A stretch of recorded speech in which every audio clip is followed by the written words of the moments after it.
Hi friends, ఈరోజు మనం రీసెంట్గా తెలుగులో ఒక మంచి హర్రర్ అండ్ సస్పెన్స్ థ్రిల్లర్ కాన్సెప్ట్తో వచ్చిన సన్ నెక్స్ట్లో స్ట్రీమింగ్ అవుతున్న హనీ మూవీ స్టోరీ డిస్కస్ చేసుకోబోతున్నాం. ఇలాగే మీకు ఇంకా ఏ మూవీ స్టోరీ అయినా ఎక్స్ప్లెనేషన్ కావాలి అంటే ఆ మూవీ నేమ్ అనేది కమెంట్ బాక్స్లో కామెంట్ చేయండి. ఇంకా ఏమాత్రం ఆలస్యం చేయకుండా మూవీలోకి వెళ్ళిపోదాం.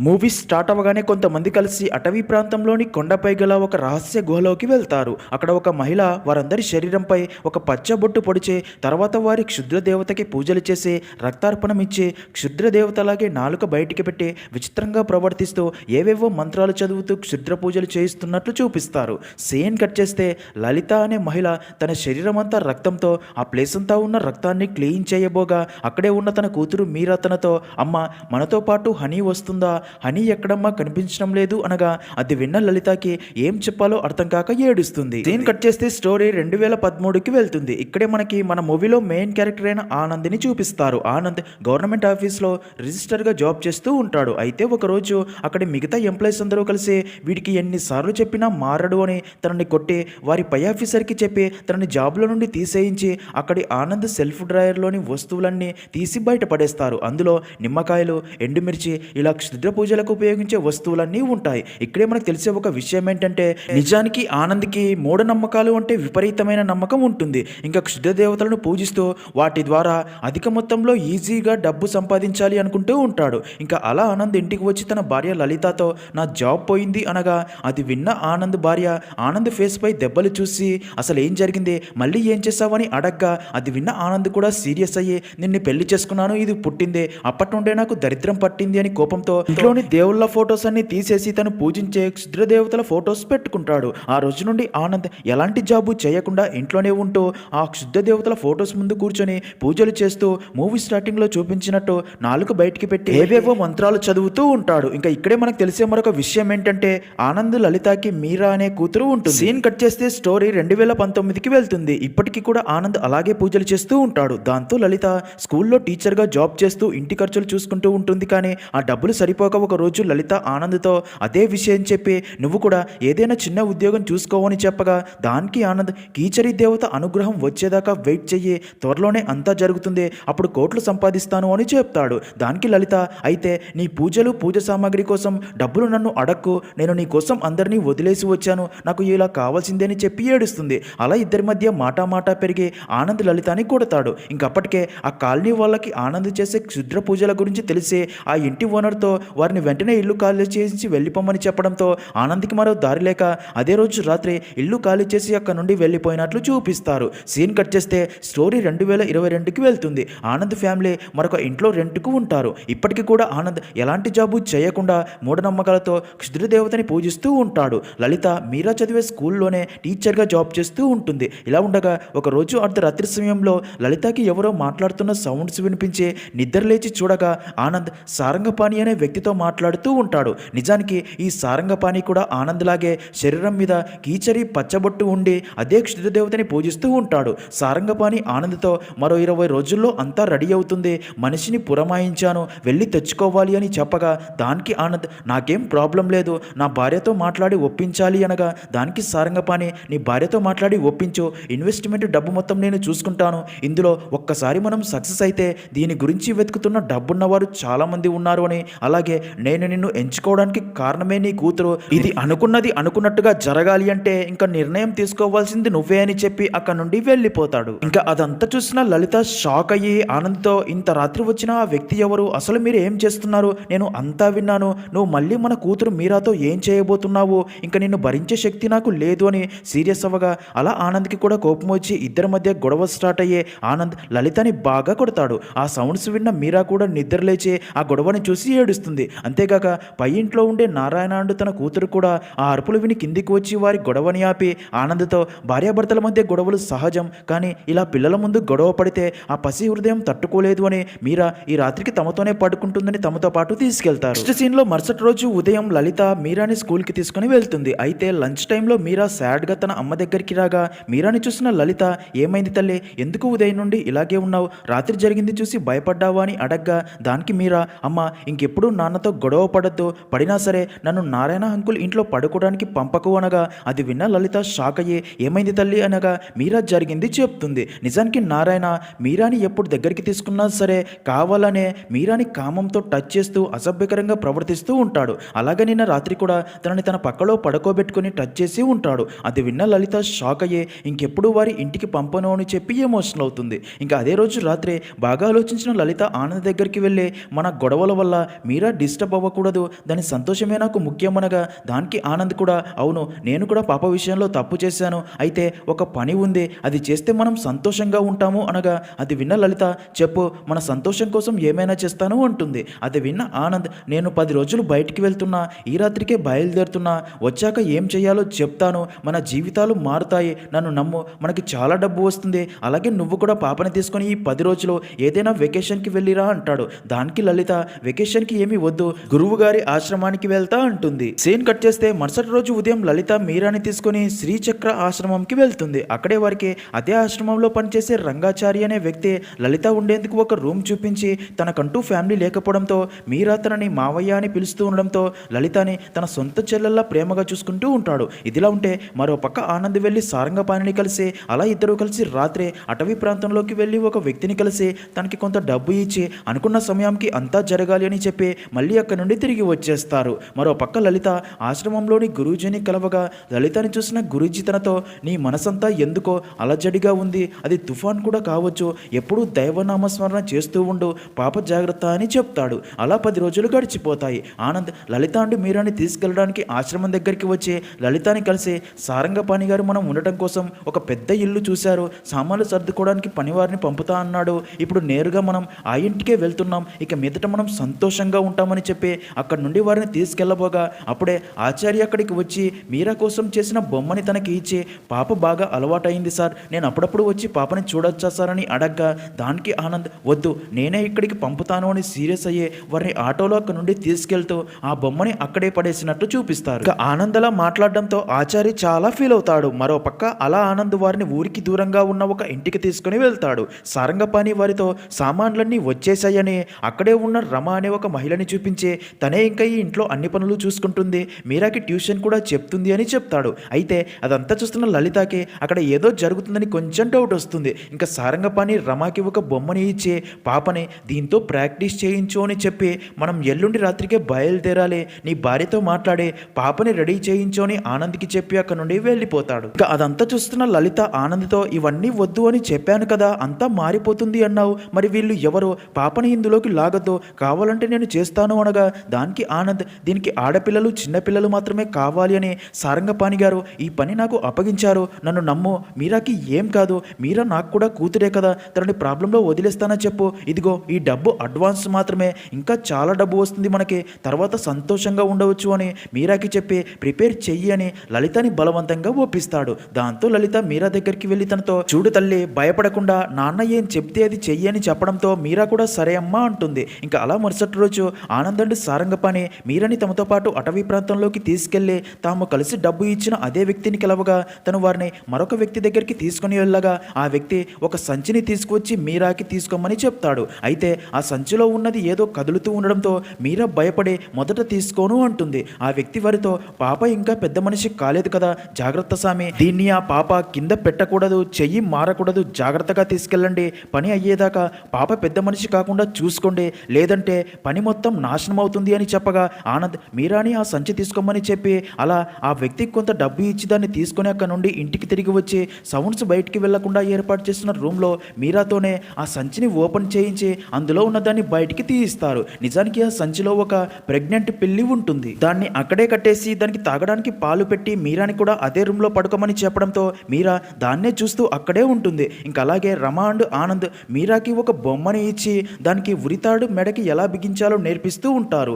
ఇంకా అది డెలివరీ అయ్యే టైం కోసం ఎదురు చూస్తూ కీచరీ దేవతకి క్షుద్ర పూజలు చేస్తూ ఉంటారు. సీన్ కట్ చేస్తే అలా కొన్ని రోజులకి ఒక రోజు రాత్రి ఆ పిల్లికి డెలివరీ టైం అయ్యి పిల్లి గట్టిగా అరుస్తుంది. దాంతో ఆనంద్ అండ్ రమ ఆ గదిలో మీరాకి అందేలా ఒక ఉరితాడు ఏర్పాటు చేసి ఆ తాడు చివరిని కిటికీ నుండి బయటికి వదిలి ఆనంద్ మీరా దగ్గరికి వెళ్ళి పాప ఇక మీదట భయపడకుండా అంతా నేను చెప్పినట్లే చెయ్యాలి అని చెప్పి ఆ రూమ్ తలుపులు క్లోజ్ చేసి బయటికి వెళ్ళగా అప్పుడే సారంగపాణి కూడా అక్కడికి వస్తాడు. రమ క్షుద్రదేవత ముందు పూజలు చేయడం స్టార్ట్ చేస్తుంది. ఇంకా అప్పుడే మీరా ఆ పిల్లిని ఉడితార దగ్గరికి తీసుకొని వచ్చి ఆ తాడుని పిల్లి మెడకి బిగించి బయటికి రాగా ఆనంద్ అండ్ సారంగపాణి వెంటనే ఆ గది కిటికీ దగ్గరికి వెళ్ళి ఆ పిల్లి పిల్లల్ని కనగానే ఆనంద్ తాడు లాగన అనగా దానికి సారంగపాణి నీకు శ్లేష్మ ద్రవం పడిందా, పడితే వెంటనే లాగయ్యి అనడంతో పిల్లి కడుపు నుండి పిల్లలతో పాటు శ్లేష్మ ద్రవం మాయా పడగానే తాడు లాగడంతో పిల్లి చనిపోతుంది. అదంతా చూసిన లలిత ఫుల్గా భయపడిపోయి తనకి ఫిట్స్ వచ్చినట్లు కింద పడి ఇబ్బంది పడుతున్నా సరే తనని ఎవ్వరూ పట్టించుకోరు. ఇంకా తర్వాత రమ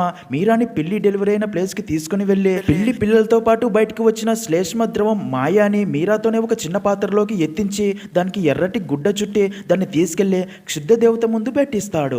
అప్పుడే సారంగపాణి అక్కడ కూర్చొని ఆ పాత్రని క్షుద్ర దేవతకి చూపించి పూజలు చేస్తాడు. అసలు వీరు ఇదంతా ఎందుకు చేస్తున్నారు అనేది స్టోరీ ముందుకు వెళ్లే కొద్దీ తెలుస్తుంది. ఇంకా అదంతా చూస్తున్న మీరా కూడా భయపడి పిల్లికి ఉరివేసిన గదిలోకి వెళ్ళి చూడగా అప్పుడే ఆ పిల్లి కళ్ళు తెరిచి తన వైపు చూసినట్లు అనిపించడంతో మీరా ఫుల్ గా భయపడిపోయి స్లో కోల్పోతుంది. ఇక తర్వాత ఆ ఆనంద్ అండ్ గ్యాంగ్ ఆ చనిపోయిన పిల్లిని దాని పిల్లల్ని ఇంటి బయట పూడ్చిపెడతారు. ఇంకా మరుసటి రోజు ఉదయం సారంగపాణి ఆ పిల్లి ఇచ్చే వ్యక్తికి కొంత డబ్బు ఇచ్చి 10 రోజుల్లో మరొకటి కావాలి, ఈ ఫారినర్స్ దాన్ని తీసుకుని వెళ్తారు అనగా దానికి ఆ వ్యక్తి ఆ పాప ఇంకా పెద్ద మనిషి కాలేదుగా అంటాడు. దానికి ఆనంద్ పాప పెద్ద మనిషి అవ్వకుండా ఒక డాక్టర్తో మాట్లాడి ఏర్పాటు చేశాను, అలాగే నా భార్య మళ్ళీ ఇది చేయడానికి ఒప్పుకోదు, కానీ అదంతా నేను చూసుకుంటాను, పని మాత్రం ఆగకూడదు అని చెప్తాడు. అది విన్న సారంగపాణి కూడా నవ్వుతాడు. ఇక అలా ఆనంద్ ఆ రోజు నుండి మీరాతో తాము చేయించే పనికి లలిత అడ్డు రాకుండా ఉండాలి అని ఒక లేడీ డాక్టర్తో మాట్లాడి తనని అక్కడికి పిలిపించి లలిత మెంటల్ స్టెబిలిటీ తగ్గేలా దాదాపు 20 గంటలు తను మత్తులో ఉండేలా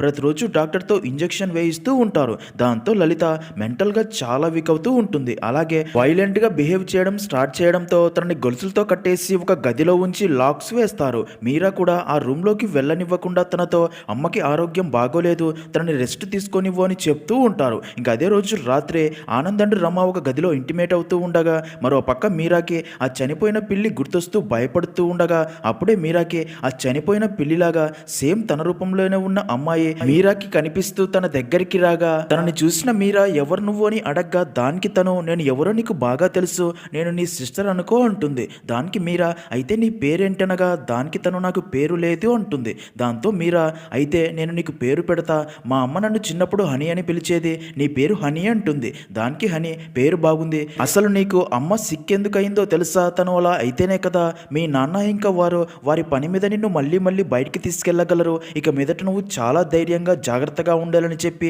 మాయమవుతుంది. సీన్ కట్ చేస్తే మరుసటి రోజు ఆనంద్ మీరా దగ్గరికి డాక్టర్ని తీసుకుని వచ్చి మీరా డాక్టర్ గారు నీకు బలం కోసం ఒక ఇంజెక్షన్ ఇస్తారు అనగా దానికి మీరా అమ్మకి కదా హెల్త్ బాగోలేనిది మరి నాకెందుకు అంటుంది. దానికి ఆనంద్ మనం రేపు మళ్ళీ బయటికి వెళ్ళాలి, డాక్టర్ గారు ఏం చెప్తే అది చెయ్యి అని బయటికి వెళ్ళిపోగా అప్పుడే డాక్టర్ మీరాకి ఇంజెక్షన్ ఇవ్వబోగా ఇంజెక్షన్ని చూసి మీరా వద్దు అని ఎంత చెప్పినా సరే డాక్టర్ మీరాని కొట్టి బ్లడ్ శాంపిల్స్ తీసుకొని ఇంజెక్షన్ వేసి వెళ్ళిపోతుంది. అప్పుడే మీరా ఏడుస్తూ తన ఫాదర్తో నొప్పిగా ఉంది నాన్న, నేను స్కూల్కి వెళ్తాను, అమ్మ దగ్గరే ఉంటాను అని చెప్పి ఏడుస్తుంది. దానికి ఆనంద్ అమ్మకి ఆరోగ్యం బాగోలేదు కదా తల్లి, అమ్మని హాస్పిటల్లో జాయిన్ చేద్దాం, రేపు మళ్ళీ మనం బయటికి వెళ్ళాలి, ఏడవకుండా పడుకో అని చెప్పి వెళ్ళిపోతాడు. ఇంకప్పుడే మీరాకి మళ్ళీ హనీ కనిపించి తనకి ధైర్యం చెప్తుంది. ఇంకా తర్వాత రోజు మళ్ళీ ఎప్పట్లాగే ఆనంద్ అండ్ సారంగపాణి మీరాని తమ వెంట తీసుకెళ్ళి అలా మరో ప్రెగ్నెంట్ పిల్లిని తీసుకుని వచ్చి ఆ పిల్లి డెలివరీ అయ్యేదాకా వెయిట్ చేసి డెలివరీ టైంలో పిల్లలతో పాటు శ్లేష్మ ద్రవం మాయా పడగానే పిల్లిని ఉరివేసి చంపి పిల్లి మాయాని తీసుకుని చనిపోయిన పిల్లిని దాని పిల్లల్ని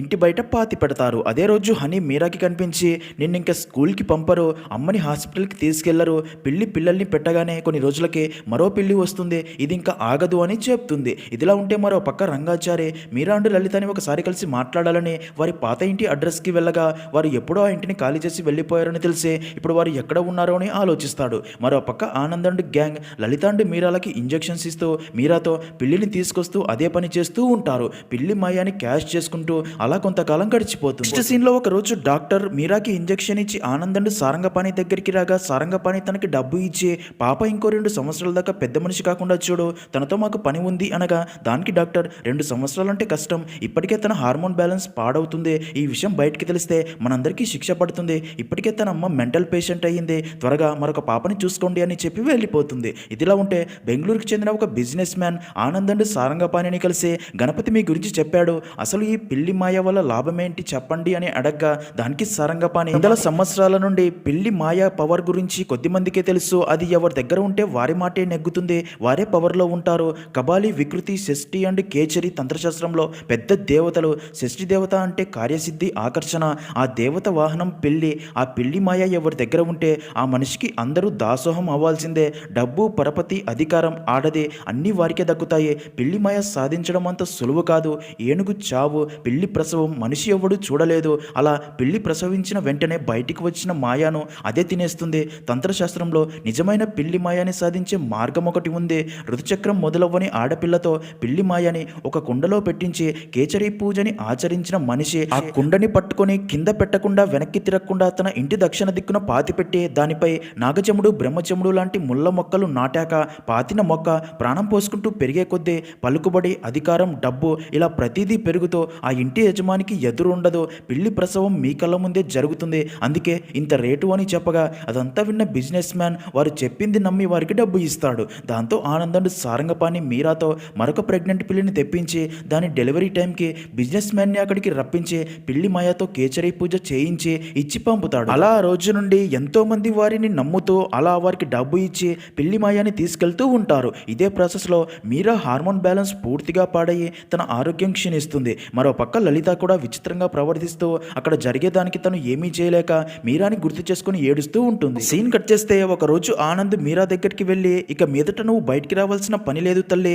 అదే పని మీద నేను బయటికి వెళ్తున్నా, అమ్మ గదిలోకి వెళ్ళకు, రమాని ఇబ్బంది పెట్టకు అని చెప్పి వెళ్ళిపోతాడు. ఇంకా అదే రోజు రమ టీవీ చూస్తూ ఉండగా అప్పుడే ఎవరో ఆ ఇంటి కాలింగ్ బెల్ కొడుతూ ఉండడంతో రమ ఎవరా అని డోర్ ఓపెన్ చేసి చూసి కొంచెం షాక్ అవుతుంది. ఇంకా అదే రోజు సాయంత్రం ఆనంద్ ఇంటికి రాగా ఇంట్లో రమ ఉండదు. మీరాని అడగ్గా ఉదయం నుంచి రమ కనిపించలేదు అని చెప్తుంది. దాంతో ఆనంద్ వెంటనే సారంగపాణికి ఫోన్ చేసి అదే విషయం చెప్పగా సారంగపాణి కూడా అక్కడికి వస్తాడు. వారికి రమ తమకి చెప్పకుండా ఎక్కడికి వెళ్ళిందో అర్థం కాదు. ఆనంద్కి ఒకవేళ రమ డబ్బు తీసుకుని పారిపోయిందేమో అని డౌట్ వచ్చి లాకర్ చెక్ చేయగా డబ్బు ఉంటుంది. దాంతో వారికి ఏమీ అర్థం కాదు. ఇంకప్పుడే ఆ ఇంటి కాలింగ్ బెల్ ఎవరో కొట్టడంతో ఆనంద్ వెళ్ళి డోర్ ఓపెన్ చేయగా ఒక వ్యక్తి ఒక ఆడపిల్లని తీసుకొచ్చి ఉంటాడు. నిజానికి ఆనంద్ ఇప్పటి నుండి పెళ్లిని తీసుకురావడానికే పెద్ద మనిషి కానీ పాపని మాట్లాడి రెడీ చేసి ఉంటాడు. ఇక అలా ఆనంద్ ఆ పాపని గుహ దగ్గరికి తీసుకొని వెళ్ళి శుద్ధ దేవతకి పూజ చేయిస్తూ ఉంటాడు. మరో పక్క ఆ పాపని చూసిన లలిత వీళ్ళు మరో పాపని తీసుకొచ్చారు, మళ్ళీ మొదలు పెడతారు, వీళ్ళని చంపేయాలి, నా పాపని హింసించారు, ఇప్పుడు మరో పాపని హింసించబోతున్నారని కోపంతో రగిలిపోతూ ఉంటుంది. అప్పుడే హనీ మీరాతో నాన్న రావడానికి లేట్ అవుతుంది, నువ్వు అమ్మతో మాట్లాడడానికి ఇదే మంచి సమయం అని తన అమ్మ దగ్గరికి తీసుకెళ్తుంది. అలా మీరా తన అమ్మ దగ్గరికి వెళ్ళి తనని చూసి చాలా బాధపడుతుంది. మీరా తనతో అమ్మ మనం ఇక్కడ నుంచి వెళ్ళిపోదామనగా మీరాని అలా చూసిన లలిత కూడా చాలా ఎమోషనల్ అయ్యి అవును తల్లి మనం ఇక్కడ నుంచి వెళ్ళిపోదామంటుంది. అప్పుడే హనీ మీరాతో నాన్న ఉన్నంత వరకు ఇది ఆగదు, ఆ చిన్న పాపతో ఇది మళ్ళీ మొదలవుతుంది, ఈ విషయం అమ్మకి కూడా తెలుసు అనగా అది విన్న మీరా అమ్మకి తెలుసా మరి ఏం చేద్దాం అంటుంది. మీరా మాట్లాడడం చూసిన లలిత తనతో ఎవరితో మాట్లాడుతున్నావు తల్లి అనగా హనీతో అమ్మ తను సేమ్ నాలాగే ఉంది, ఎవరు అని అడిగితే నా సిస్టర్ అంటుంది, ఆ మొదటి పెళ్లి చనిపోయినప్పటి నుండి తను నాకు కనబడుతుంది, నాన్న ఉన్నంత వరకు ఇది ఆగదంట, ఆ చిన్న పాపతో ఇది మళ్ళీ మొదలవుతుందంట అని చెప్పగా అది విన్న లలితకి మీరా మైండ్ పూర్తిగా డిస్టర్బ్ అయ్యింది అని తను హనీ ఉన్నట్లు హాలుజినేషన్ చేసుకుంటుందని అర్థమయ్యే ఎంతో బంగారు భవిష్యత్తు ఉన్న తన పాప ఈ పరిస్థితికి కారణం తన భర్త అండ్ గ్యాంగ్ అని అర్థమయ్యే చాలా ఎమోషనల్ అవుతుంది. అప్పుడే మీరా తనతో చెప్పమ్మా నాన్నని ఏం చేద్దాం, నాకు ఆ ఇంజెక్షన్స్ వద్దు, నాకు స్కూల్కి వెళ్ళాలని నా ఫ్రెండ్స్తో ఆడుకోవాలని ఉంది, ఆ పెళ్లితో ఆ రూమ్లో పడుకుంటే చాలా భయంగా ఉంది, ప్లీజ్ అమ్మా ఇదంతా ఆపేద్దాం, నాన్నని ఏం చేద్దాం చెప్పు, మనం ఇక్కడ ఉండొద్దు వెళ్ళిపోదామని చెప్పి ఏడుస్తుంది. మీరా సిచ్యుయేషన్ని చూసిన లలిత తనతో ఇదంతా ఆగిపోతుంది తల్లి, నీకు ఇంకా ఏ బాధ ఉండదు అని ధైర్యం చెప్తుంది. ఇంకా అలా కాసేపటికే ఆనంద పాపతో పిల్లిని తీసుకుని వచ్చి అదే రూమ్లో దాన్ని ఉంచి అదే రూమ్లో ఆ పాప పడుకోవడానికి ఏర్పాటు చేసి రూమ్కి లాక్ వేసి ఎప్పట్లాగే ఫ్రిడ్జ్లో ఉంచిన మందు బాటిల్ సోడా బాటిల్ తీసుకొని డ్రింక్ చేయడం స్టార్ట్ చేస్తాడు. అలా డ్రింక్ చేయగానే ఆనంద్ మతి స్థిమితం లేకుండా మత్తులో పడిపోతాడు. ఇక్కడే ట్విస్ట్ ఏంటంటే అప్పటికే లలిత చెప్పినట్లే మీరా ఆనంద్ తాగే సోడా బాటిల్లో అధిక మొత్తంలో స్లీపింగ్ టాబ్లెట్స్ కలిపి ఉంటుంది కాబట్టి ఇంకప్పుడే లలిత తన భర్త మూఢనమ్మకాలతో ఈజీ మనీ కోసం చేస్తున్న ఈ దారుణాలు ఆగాలి అంటే తన భర్తని చంపడం తప్ప మరో దారి లేదని ఫిక్స్ అవుతుంది. అప్పుడే మీరా ఆ గదిలోని పాపని ఇంకా పిల్లిని ఇంటి బయట వదిలే వాళ్ళని వెళ్ళిపోమ్మని చెప్పడంతో ఆ పాప అక్కడ నుండి వెళ్ళిపోతుంది. అప్పుడే లలిత ఆనంద్ తలని అక్కడే ఉన్న శంకుతో దారుణంగా కొడుతుంది. ఆ క్షుద్ధ దేవత ఫొటోస్ అన్ని నాశనం చేస్తుంది. అదంతా చూస్తున్న మీరా ఏ మాత్రం భయపడదు. తర్వాత ఆనంద్ ఎలాగైతే పిల్లిని బతికి ఉండగానే ఉరి తీసేవాడో తనని కూడా అలాగే ఉరి తీసి చంపుతారు. ఇదే సీనే మనకి మూవీ స్టార్టింగ్ లో చూపిస్తారు. సీన్ కట్ చేస్తే మరుసటి రోజు ఈ విషయం కాస్త పోలీసులకి మీడియా వారికి తెలిసి అన్ని టీవీ ఛానల్స్ లో ప్రపంచం టెక్నాలజీలో ఎంతో ముందుకు వెళ్తుంటే కొంతమంది మూఢనమ్మకాలతో ఎన్నో దారుణాలు చేస్తున్నారు అని ఊరి చివర ఉన్న ఆనంద్ ఇంటి ఆవరణలో జంతువుల జంతువుల అవశేషాలు గుట్టలుగా ఉన్నాయి, వీటితో క్షుద్ర పూజలతో సంబంధం ఉన్న వారిని పోలీసులు అరెస్ట్ చేశారు అని చూపిస్తూ ఉంటారు. అలా లలితాని కూడా అరెస్ట్ చేసి తనకి ట్రీట్మెంట్ ఇప్పించి అసలు ఏం జరిగింది, నీ భర్తని ఎవరు చంపారని అడగ్గా దానికి లలిత, నా భర్తని నేనే చంపాను, ప్రేమించి పెళ్లి చేసుకున్నాం, చిన్న ఉద్యోగం చేసుకో హ్యాపీగా ఉందామని ఎంతో చెప్పాను, కానీ నా మాట వినకుండా అని జరిగిందంతా చెప్పి ఎమోషనల్ అవుతుంది. వాడి ఈజీ మనీ కోసం నన్ను పాపని నాశనం చేశాడు, అందుకే చంపేశా, ఆ సారంగపాణి రమాని కూడా చంపేస్తా అనగా అది విన్న డాక్టర్ రమ ఎవరు అని అడగ్గా దానికి లలిత రమ ఒక పిశాచి అని, దాన్ని ముందే చంపేశాను అని ట్విస్ట్ రివీల్ చేస్తుంది. నిజానికి ఆ రోజు రంగాచారి లలిత అండ్ మీరాలని వెతుక్కుంటూ ఆ ఇంటికి రాగా రమ డోర్ ఓపెన్ చేసి రంగాచారిని చూసి ఎవరు కావాలని అడగ్గా దానికి రంగాచారి లలిత అండ్ మీరాలని ఒకసారి కలిసి మాట్లాడాలి అంటాడు. అది విన్న రమ లలితని ఈ పరిస్థితుల్లో తను చూస్తే అంతా తెలిసిపోతుంది అని, లలితకి హెల్త్ బాగోలేదని రంగాచారిని అక్కడే కూర్చోమని చెప్పి లలిత రూమ్లోకి వెళ్ళి లలితతో, నీకోసం రంగాచారి అనే వ్యక్తి వచ్చాడు, తనతో నువ్వు మాట్లాడకూడదు, అందుకే ఈ మత్తు ఇంజెక్షన్ నీకు ఇస్తున్నాను అని తనకి ఇంజెక్షన్ వేసి గొలుసులు విప్పయ్యగా అప్పుడే లలిత తనపై అటాక్ చేసి చంపి మీరాని అక్కడికి పిలుస్తుంది. రంగాచారి వారిని అక్కడ పరిస్థితుల్లో చూసి షాక్ అయ్యి లలితని అడిగి జరిగిందంతా తెలుసుకుని వారికి హెల్ప్ చేయాలి అని ఆ రమ డెడ్ బాడీని ఇంటి పెరట్లో పాతిపెట్టి అక్కడ జరిగేది పోలీసులకి చెప్పలేక వారిని తనతో పాటు తీసుకెళ్లలేక బాధతో అక్కడ నుండి వెళ్ళిపోయి ఉంటాడు. ఇంకా నిజం తెలిసిన పోలీసులు రంగాచారిని కూడా అరెస్ట్ చేస్తారు, అలాగే సారంగపారిని కూడా అరెస్ట్ చేసి ఉంటారు. ఇంకా లలిత ఏడుస్తూ డాక్టర్తో, డబ్బు కోసం పాప జీవితం బాగుంటుంది అని నా భర్త మాటలు విని మీరా జీవితం నేనే నాశనం చేశాను, నా భర్త మాటలకి ఒప్పుకోకుండా ఉండాల్సింది అని చెప్పి ఏడుస్తుంది. అది విన్న డాక్టర్, మరి నీ కూతురు మీరా ఎక్కడా అని అడగ్గా అది విన్న లలిత ఏడుస్తూ, ఇప్పుడు నా మీరాకి ఎలాంటి బాధ లేదు, హాయిగా పడుకొని ఉంటుంది, మాకు పుట్టే చిన్నతనంలోనే నరకం చూసిందే, దాని శరీరం అంతా సూదుల పోట్లే, మత్తు మందులు, హార్మోన్ల బ్యాలెన్స్ పాడయ్యే, హాలోజినేషన్తో పిచ్చిగా ఆలోచిస్తూ ఏది నిజమో ఏది అబద్ధమో తెలియక పిచ్చిదయ్యింది, అందుకే ఇంకా తనకి ఆ నరకం వద్దు అని, నొప్పి వద్దు అని నా మీరా ఏడుస్తూ ఉంది, అందుకే వాటన్నిటికీ దూరంగా నా పాపని ప్రశాంతమైన లోకానికి పంపించేశాను అని చెప్పి ఏడుస్తుంది. నిజానికి లలిత మీరాని కూడా చంపేసి ఇంటి బయట పూడ్చిపెట్టి ఉంటుంది. పోలీసులు మీరా డెడ్ బాడీని తవ్వి తీస్తారు. ఇక మూవీ ఎండింగ్లో ఫ్యామిలీలో ఒక్కడి మూఢనమ్మకాల పిచ్చి కోసం ఈజీ మనీ అత్యాశ వల్ల కుటుంబమే నాశనమైంది, ఇప్పటికైనా ఈ మూఢనమ్మకాలు తంత్రశక్తులు అంటూ నమ్మి మీ కుటుంబ జీవితాలు నాశనం చేసుకోకండి అనే మాటతో మూవీ అనేది ఎండ్ అవుతుంది.